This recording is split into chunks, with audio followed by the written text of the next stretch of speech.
Estamos en la señal, estamos en la gráfica, les comentábamos la situación que está viviendo la República Plurinacional de Bolivia, porque según informaron los compañeros también del resumen latinoamericano, del querido Carlos Aznares, se comenzó con bloqueos en las carreteras por parte de las organizaciones referenciadas en Evo Morales y David Choquehuanca, pidiendo la renuncia de Luis Arce Catacora, el presidente de la Nación, y David Choquehuanca. Recordemos que una alianza que había llegado conjuntamente, luego de poder repeler finalmente el golpe de Estado que había encabezado Yanin Áñez y otras fuerzas, a través del voto popular, de la democracia, se logró instituir un gobierno popular. Comenzaron a escalar las internas a tal punto que hace algunos meses se dio un asedio a la Casa de Gobierno por parte de algunas fuerzas militares y se denunció por parte de Evo Morales un autogolpe, un intento, una demostración de autogolpe por parte de Luis Arce, según planteó Evo. Así que han comenzado estos cortes de ruta, estos movimientos, y para conocer un poco más estamos en comunicación con el analista político, periodista Antonio Abal Oña desde Bolivia. Antonio, ¿cómo está? Lautaro Fernández Elem lo saluda. Lautaro, un gusto, muy contento de estar en Radiográfica. Antonio, ¿cuál es la situación en estos momentos? ¿Hay carreteras cortadas? ¿Hay fuerzas de lo que podría referenciarse en Evo Morales movilizadas en distintos puntos de Bolivia pidiendo la renuncia de Luis Arce directamente? Ya un punto medio de no retorno en la vida política interna. Efectivamente, se ha ido acumulando el conflicto en Bolivia desde diversos sectores. En La Paz, que es la capital política de Bolivia, existe un bloqueo por parte de organizaciones de pueblos originarios que no han logrado, pese a todo, aislar a la ciudad de La Paz, que era su objetivo, pero mantienen bloqueadas carreteras interprovinciales muy importantes, por ejemplo, una carretera que nos vincula con el Perú. Eh, Esto ha comenzado el día lunes, se han hecho detenciones, algunos dirigentes en horas de la madrugada, hoy día, y la marcha convocada por Evo Morales ha salido desde la localidad de Caracollo, Ujú. con los cálculos varían entre unos 15.000 a 20.000 participantes. Es mucha gente para el inicio de una marcha de estas características. El Ujú. gobierno ha hecho varias declaraciones acusando a Evo Morales, muy fuertes, ¿no?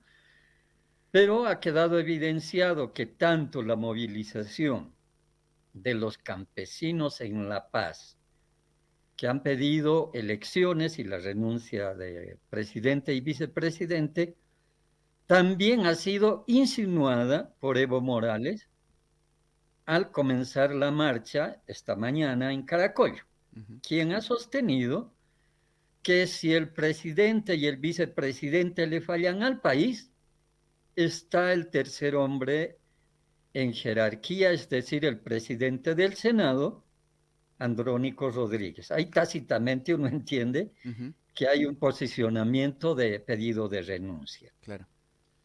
Esta marcha ha tenido um, una cobertura de la prensa muy fuerte, muy grande, y a partir de esta presencia de la prensa se ha podido evidenciar claramente que en una población cercana a donde estaba la marcha, se había instalado un grupo de personas dirigidas por algunas autoridades del Estado, ¿no? Se acusa que son además funcionarios públicos, policías vestidos de civil, que no sería nada raro, Ujú. pero también la presencia de algunos dirigentes sindicales. Y ellos claramente en las entrevistas señalaron que no iban a dejar que la marcha prospere y que iba a detenerse ahí. Ujú. Ya en horas de la tarde, y la marcha ha llegado, a eso de promedio a las 15:30, y por la cantidad de gente que estaba marchando, no les ha quedado otra que escapar del lugar a los que estaban pensando frenar esta marcha, que habían instalado llantas para bloquear la carretera, habían hecho quemas, habían puesto piedras, pero todo eso fue rebasado. La situación ahora está en que la policía está enviando movilidades con policías que a estas horas ya han llegado a la zona, eh, y han decidido los marchistas pasar la noche en el pueblo de Vilavila para retomar la marcha el día de mañana. Esa es la Claro. situación. Todavía no conocemos nada oficial de parte del gobierno respecto a este enfrentamiento que ha ocurrido en proximidades de la población de Vilavila. Ujú. Antonio, ya desde hace años conocíamos, o por lo menos teníamos la información de en la reconstrucción luego del golpe a través del movimiento al socialismo y de distintas organizaciones, el enfrentamiento o las disputas que había entre Evo Morales y David Choquehuanca, que Luis Arce, si bien era parte de la coalición, no estaba bien visto por un sector.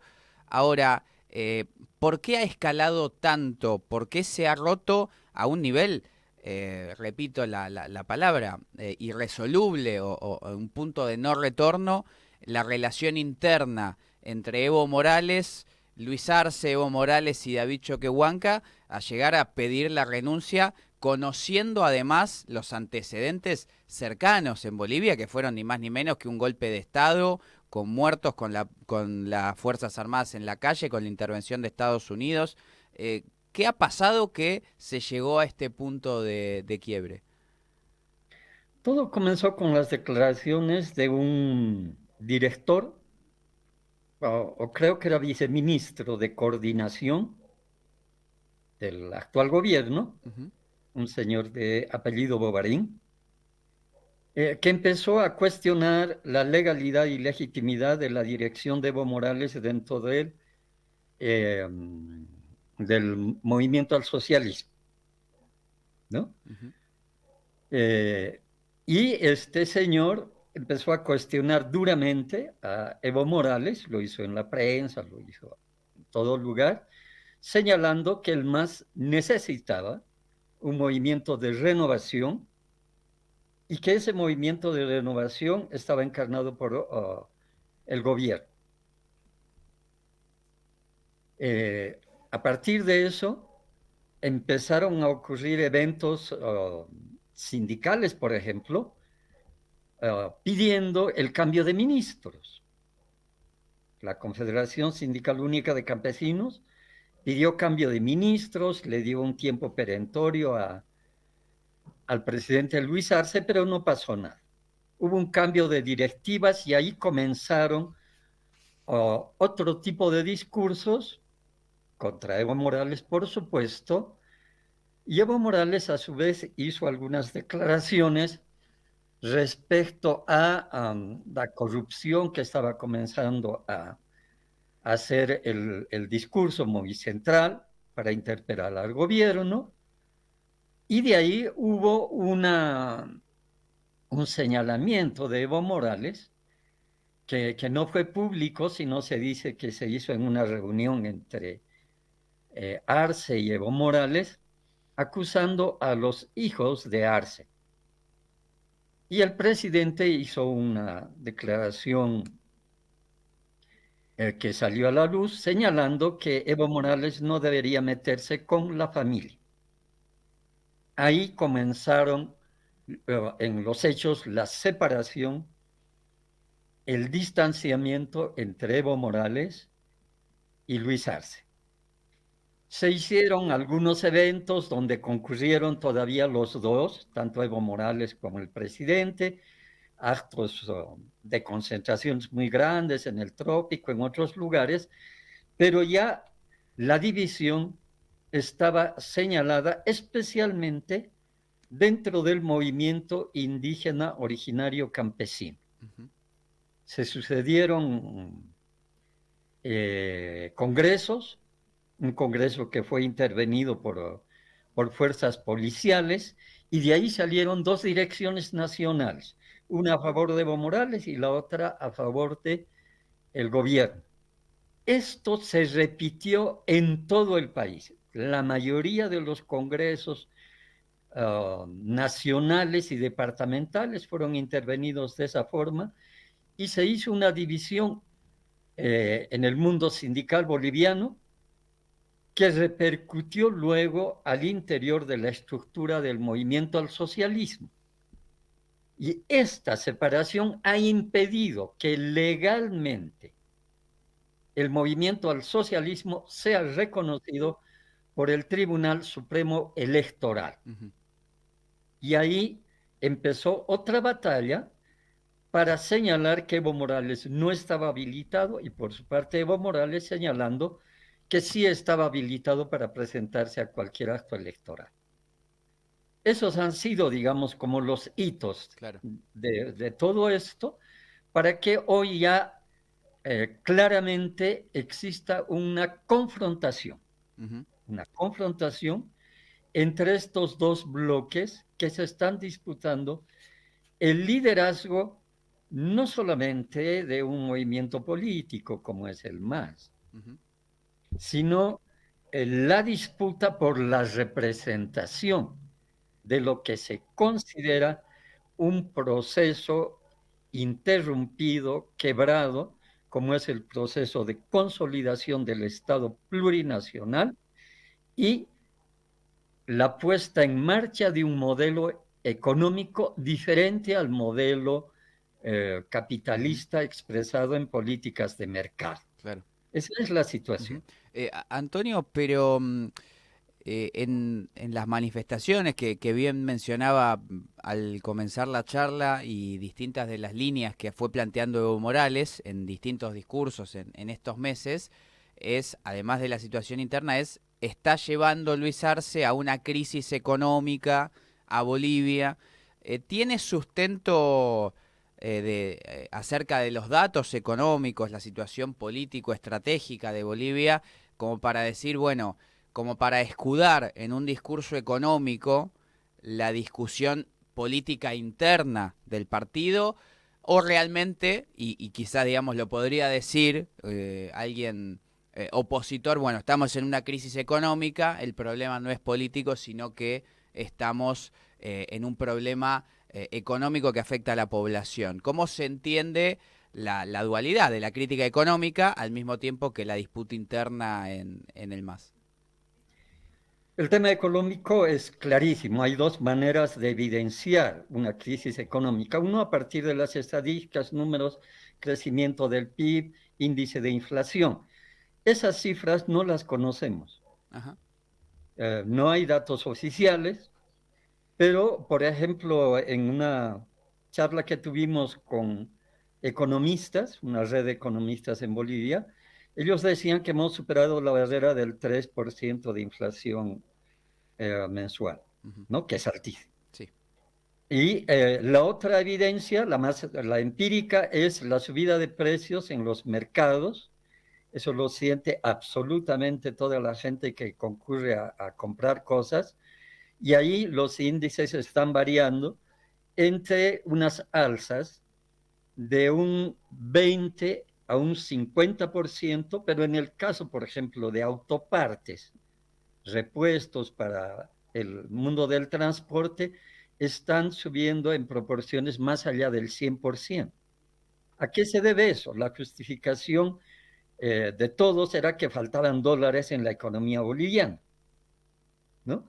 Y evidentemente no había los dólares, como no hay dólares en el mercado, subió la demanda de un precio estable que estaba hasta el año pasado en 7 bolivianos por unidad de dólar, ha llegado al 100% de subida, es decir, había oferta de dólares en 15 bolivianos, de un dólar por 15. Eso es un 100% Ujú.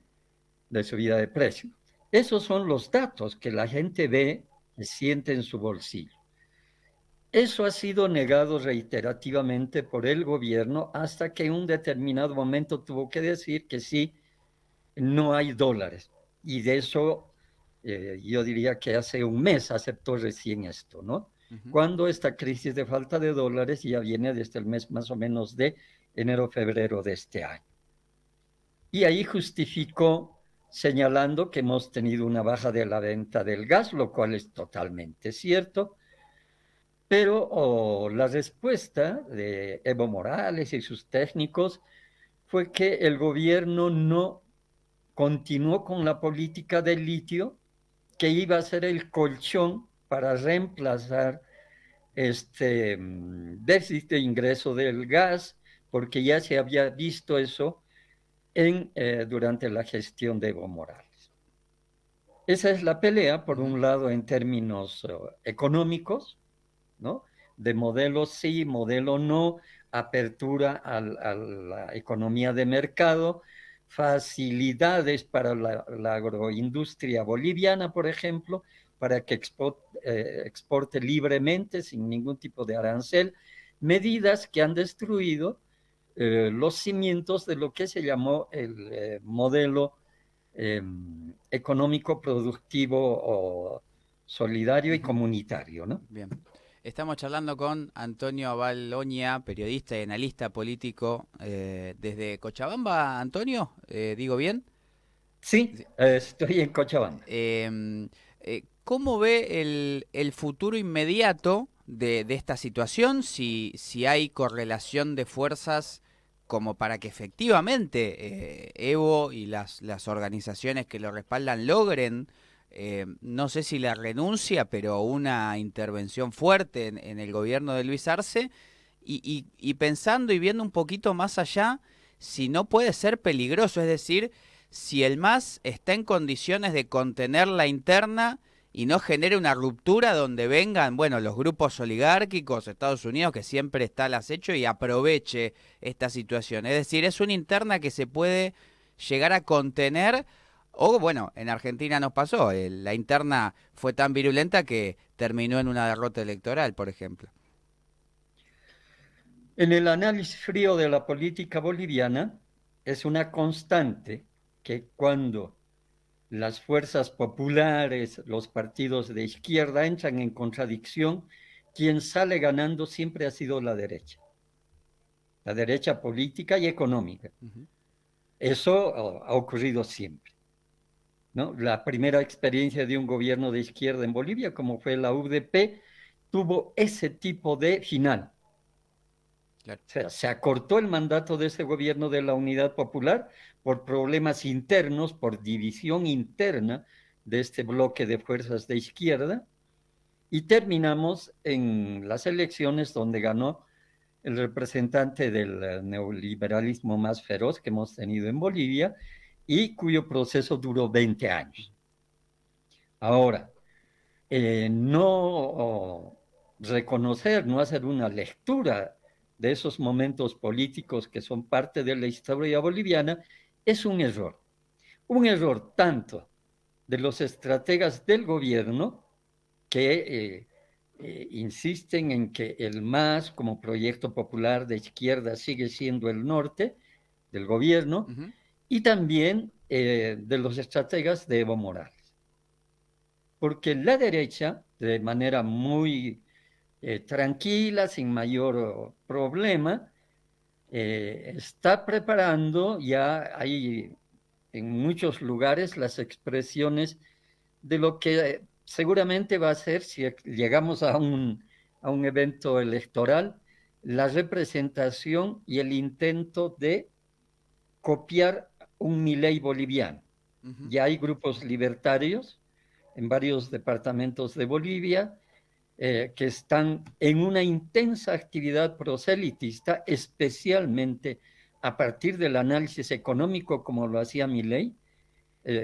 Tenemos dos economistas que están dando talleres, cursos por todo lado, señalando exactamente lo que decía Milei, que hay una escuela clásica keynesiana, populista, Claro. que ha destruido los países, que el keynesianismo es comunismo disfrazado, y que lo único que puede salvar a los países es un liberalismo auténtico, puro, Aquí no hablan mucho de la escuela austríaca, pero esa es la corriente por la que van. Entonces, la situación que tú describes, sí, es una posibilidad cierta. Todo dependerá del apoyo. Si es que Evo Morales llega a la paz, de ver el apoyo definitivo que tiene el liderazgo de Evo Morales. Si llega a la paz Ujú. y se va plegando como está pensado, gente a lo largo de la marcha, eso es imparable. No te olvides que durante el gobierno de Gonzalo Sánchez de Lozada hubo una marcha de los mineros que no se permitió su llegada, fue reprimida brutalmente a la ciudad de La Paz y eso convocó para que se dé el fenómeno de la guerra del gas y el presidente Gonzalo Sánchez de Lozada pues huya del país, Ujú. ¿no? Bien. Antonio, muchas gracias por estos minutos con la gráfica. Muchas gracias a ustedes, un saludo muy cordial a la radiográfica y estaremos viendo cómo evoluciona el asunto. Bien. Antonio Abal Oña desde Cochabamba.